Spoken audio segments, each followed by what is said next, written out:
जय हिंद दोस्तों। अगर आप एक बेरोजगार हो और आप दिन भर मोबाइल चलाते बैठ के, या आपको लगता है कि हम अपने भ्रष्ट सिस्टम के खिलाफ आवाज़ उठा सकते हैं, अगर हाँ तो आप एक कॉकरोच हो, क्योंकि हमारा देश का सिस्टम भारत के युवाओं को एक कॉकरोच की नज़र से देख रहा है। तो इसीलिए आज सबसे बड़ा ऑनलाइन पार्टी बना है कॉकरोच जनता पार्टी।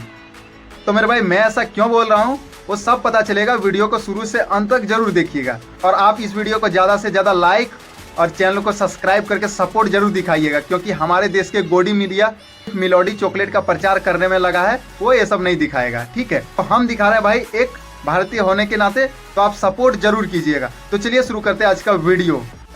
एक पैकेट मेलोडी की कीमत तुम क्या जानो राहुल बाबू। मेलोडी इतनी चॉकलेटी क्यों है? मेलोडी ऑनलाइन मिलनी इस समय मुश्किल हो गई है कि जो मेलोडी टॉफी इतनी चॉकलेटी थी, विपक्ष के लिए वो मेलोडी इतनी तीखी कैसे हो गई? तो मेरे भाई चलिए आज हम बात करेंगे कॉकरोच जनता पार्टी की। यह पार्टी कैसे बनी, क्यों बनी और इसका मकसद क्या है। 15 मई को सुप्रीम कोर्ट में सुनवाई के दौरान भारत के युवाओं के बारे में एक ऐसा टिप्पणी सामने आया है जिसमें कि भारत के सभी युवाओं को कॉकरोच बना दिया गया है, जिसे आप खुद इस वीडियो में देख सकते हैं। There are youngsters like cockroaches. They don't get any employment. They don't have any place in profession. Some of them become media. Some of them become social media. Some of them become RTI activists. Some of them become another activists, and they start attacking everyone. And you people file contempt petition because High Court is not taking up the matter of as if there are already parasites in society who attack you people. You attack the system, and you want to join hands with them.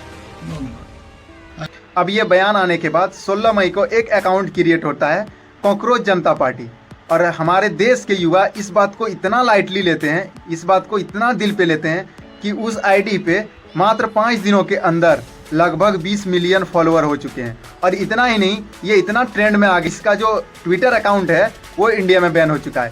तो आप समझ सकते हैं अभी जो वर्तमान में हमारा जो रनिंग पार्टी है उनके खिलाफ इतना प्रेशर क्रिएट किया कि इनका ट्विटर अकाउंट इंडिया में बैन कर दिया गया। तो चलिए अब जानते हैं इस पार्टी के मुख्य मुद्दे क्या क्या हैं। सबसे पहला, जुडिकल अकाउंटेबिलिटी। जितने भी चीफ जस्टिस होते हैं वो रिटायरमेंट के बाद उन्हें एक भी सीट ना मिले। दूसरे नंबर पे इसका मुख्य मुद्दा ये है टर्नकोट बैन। जितने भी दल बदलू नेता होते हैं, दल बदलते हैं, उन्हें 20 साल के लिए इलेक्शन पर बैन लगाना चाहिए। ये इनका सबसे बड़ा मांग है। तीसरा जो इसका मुख्य मांग है, पार्लियामेंट का साइज बढ़ाए बिना महिलाओं को 50% कैबिनेट में आरक्षण मिलना चाहिए।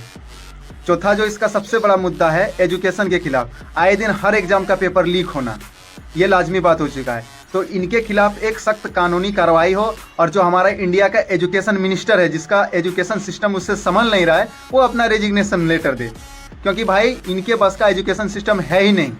तो आप समझ सकते हैं क्यों इसका ट्विटर अकाउंट 21 मई को इंडिया में बैन कर दिया गया, क्योंकि एक कॉकरोच जनता पार्टी सामने रनिंग पार्टी पे इतना प्रेशर डाला है कि आप इससे समझ सकते हैं कि अकाउंट बैन हो चुके हैं। इनका इंस्टा अकाउंट कई बार हैक करने की कोशिश की जा चुकी है। तो मेरे भाई अब इस वीडियो को यहाँ से ध्यान से देखिएगा, क्योंकि अब मैं इसका रियल बात बताता हूँ। ये कोई पॉलिटिकल पार्टी नहीं है, ये एक ऑनलाइन पार्टी है जो इंडिया का यूथ है। इस पार्टी के द्वारा इंडिया का जो सिस्टम है, हमारा जो सिस्टम अभी बन चुका है करप्ट सिस्टम, इनके खिलाफ एक फ्रस्ट्रेशन निकालने का जरिया है। जैसे कि बेरोजगारी, पेपर लीक, कोई भी सवाल करे और आवाज़ उठाए, उनकी आवाज़ को दबाना, ये सबसे बड़ा प्रॉब्लम है। तो इन सभी चीज़ों से परेशान होकर हमारे भारत का युवा सरकार और सिस्टम से कॉकरोच जनता पार्टी के थ्रू लड़ रहा है। और युवाओं का ये भी कहना है, अगर हमारा सिस्टम साफ होता तो क्या कॉकरोच पार्टी को इतना सपोर्ट मिलता। तो कॉकरोच वहीं आता है जहाँ पे गंदगी होती है, और हमारा सिस्टम कितना गंदा है आप इस कॉकरोच पार्टी के सपोर्ट से समझ सकते हो। इसी वजह से जितना भी फ्रस्ट्रेशन है वो इसी पार्टी के थ्रू निकल रहा है।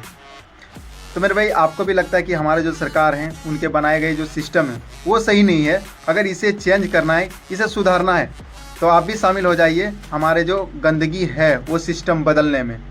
तो वंदे मातरम साथियों। तो मिलते हैं आपको अगले वीडियो में एक नए टॉपिक को लेकर, जिसमें हमारे देश के RTO पुलिसकर्मी किस तरह 100-150 का ईमानदारी का पैसा लेते हैं, उनके बारे में बात करेंगे।